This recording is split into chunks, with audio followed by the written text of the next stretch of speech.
Redick, nobody had him leading the scoring with the addition of Tobias Harris. And Harris happy to help get a W in night number 1. Nothing short of blessed. I mean, I truly am. To be able to come into a new home, to beat a great team, to do it with my teammates, get off to a good start, it feels great. So I'm truly blessed. I can't ask for no more.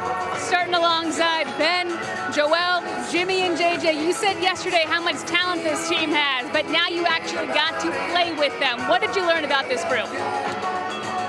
Some heck of basketball players, guys that know how to play, and very talented. It's a talented group, and you saw it in a lot of pockets of the game how good we can be. So we got a long ways to go, but I think that's the great thing about this team is that how much growth can be made.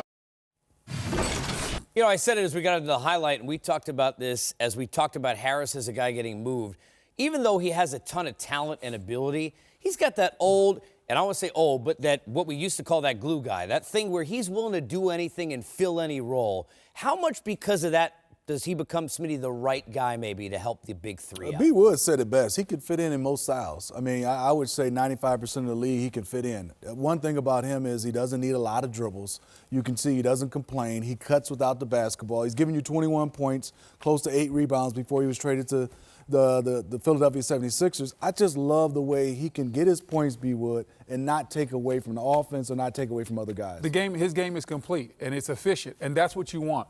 When you're putting a guy beside stars, you want a guy that can get his own on nights when you need that, but at the same time on nights where you just swing the ball around, he can get it. See, right here, look at Jamal Murray. That's very, very, very bad defense, but Tobias Harris taking advantage of the mismatch. He's big, he has size, that's something he can do. He can post up. Now, this is another aspect. You see him spotted up, goes right into his jump shot, pump fake, real smooth.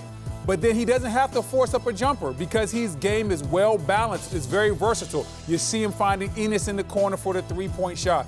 Now, once again, he's trailing right here. He keeps cutting, goes to post up, does a little bit of dirty work, goes in there, gets an offensive rebound and one.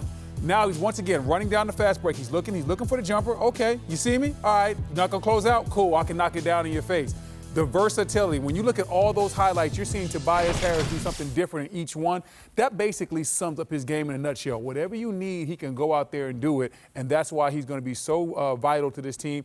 Philadelphia right now is a team that you really have to take seriously as getting out of the Eastern Conference and making it to the NBA Finals. They might have the second best starting 5 in the league after Golden State Warriors. I want to ask you guys about that because we had an active deadline, right? First time the three of us have chatted about it. In the East, in the upper bracket, if you will, for what the three of us will be doing in a few weeks, you've got the Sixers who have active, right? Gasol to the Raptors, Mirotic, Milwaukee, Celtics. Did I miss something with the Celtics? No, they didn't do anything. Nope, didn't do anything.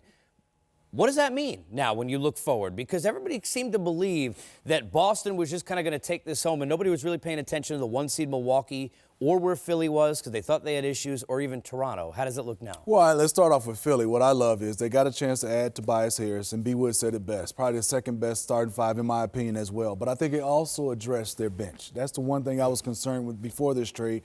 But they added Mike Scott. They added Mike Boban. So they've added some guys, James Ennis III. So they've added guys. Simmons too. And Jonathan Simmons. So you look at now, they have a deep bench. They have guys who fit in. They have guys who fit in with the style of Embiid and also Ben Simmons.